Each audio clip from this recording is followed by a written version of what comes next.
Zakaria dan janji Tuhan yang ajaib. Lukas 1 ayat 5-25, kisah tentang Yohanes Pembaptis. Ayat hafalan. Tuhan setia dalam segala perkataannya dan penuh kasih setia dalam segala perbuatannya. Mazmur 145 ayat 13b. Anak-anak, apakah kalian tahu bahwa Natal adalah bukti dari janji Tuhan yang ajaib? Ya, Tuhan sudah berjanji sejak dahulu kala bahwa Dia akan mengirimkan seorang juru selamat untuk menyelamatkan dunia dari dosa.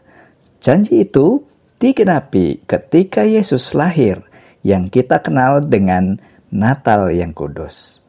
Tuhan selalu setia pada setiap janjinya, bahkan saat kita harus menunggu dengan sabar. Hari ini kita akan mendengar cerita tentang Zakaria dan Elisabet.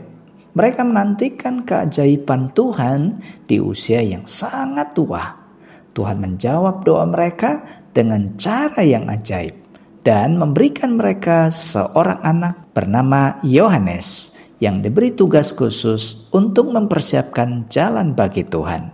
Yuk, kita dengarkan kisahnya berikut ini. Dalam Injil Lukas diceritakan ada seorang malaikat menyampaikan pesan kepada seorang imam yang sudah tua, namanya Zakaria. Zakaria dan istrinya Elisabet telah lama mereka mendambakan seorang bayi. Tetapi sampai mereka menjadi tua, belum juga mendapatkan bayi itu. Zakaria adalah salah satu imam di Bait Allah. Biasanya para imam yang bergantian melayani selama seminggu penuh di Bait Allah. Biasanya mereka hanya sekali seumur hidup masuk ke ruang Maha Kudus untuk membakar ukupan di mezbah emas bagi Tuhan. Nah, di sanalah para imam berdoa supaya Tuhan mengampuni dosa umatnya dan memohon untuk kedatangan Sang Mesias. Zakaria menantikan hari-hari seperti itu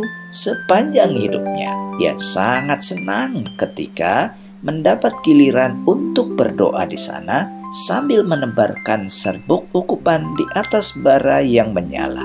Tiba-tiba sebuah asap putih naik menyelimuti ruang Maha Kudus. Zakaria merasa ia tidak sendirian waktu itu. Lalu ia membuka matanya dan ternyata di depannya berdiri seorang malaikat bernama Gabriel di sebelah kanan mezbah. Zakaria gemetar ketakutan. Lalu Gabriel berkata, "Jangan takut, Zakaria. Allah telah mendengar doamu," katanya. "Istrimu Elisabet akan memiliki seorang anak dan kamu harus menamainya Yohanes. Dia akan berjalan mendahului Tuhan untuk menyediakan jalan baginya." Hah? Seorang bayi di usia yang sudah tua ini? Zakaria meragukan kata-kata malaikat itu. Maka malaikat itu memberinya tanda. "Karena kamu tidak percaya pada kata-kataku, kamu akan bisu dan tidak dapat berbicara sampai hal ini terjadi." Lalu malaikat itu lenyap dari hadapan Zakaria. Zakaria membuka mulutnya untuk memulai doanya lagi. Tetapi tidak ada suara yang keluar, anak-anak. Ia tidak bisa berkata-kata alias bisu. Nah, sementara itu orang-orang di luar mulai bertanya-tanya apa yang terjadi pada Zakaria.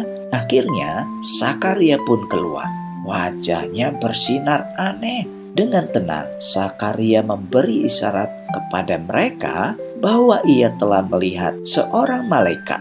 Zakaria bergegas pulang. Ia mencoba memberitahu Elisabet apa yang telah terjadi. Tetapi ia tidak bisa berbicara, anak-anak. Ia harus menulis dan menggunakan isyarat tangannya. Mereka akan memiliki seorang anak laki-laki yang harus dinamai Yohanes karena malaikat Gabriel telah memberitahukannya. Nah, beberapa bulan kemudian, bayi mereka lahir. Teman-teman Elizabeth berkumpul di sekelilingnya. Oh, namanya adalah Yohanes, kata Elizabeth. Yohanes? Tidak ada yang namanya Yohanes dalam keluargamu. Mengapa engkau tidak menamai dia Sakaria? Kata mereka. Lalu Elizabeth menoleh kepada suaminya dan Sakaria menggelengkan kepala. Dengan cepat ia menulis supaya semua orang bisa melihat. Namanya Yohanes. Wow, puji Tuhan. Pada saat itu juga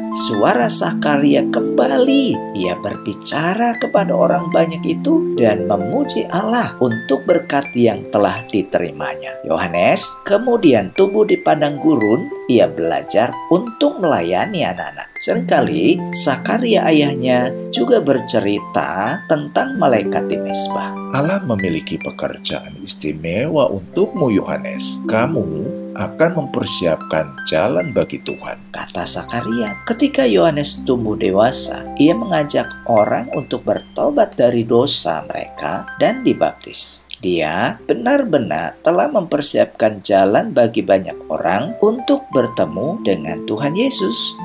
Nah, anak-anak, hari ini kita belajar bahwa Tuhan selalu setia pada janjinya. Apa yang dikatakan dalam firman pasti ditepatinya. Tugas kita adalah percaya dan bersabar, bahkan saat kita merasa ragu atau tidak yakin seperti Imam Sakaria. Tuhan akan menjawab secara ajaib. Tahukah kalian, dalam Alkitab ada sekitar 3.000 hingga 8.000 janji Tuhan. Wow, banyak sekali kan? Bagaimana cara mengetahui janji itu? Bacalah Alkitab tiap hari, maka kamu akan menemukannya.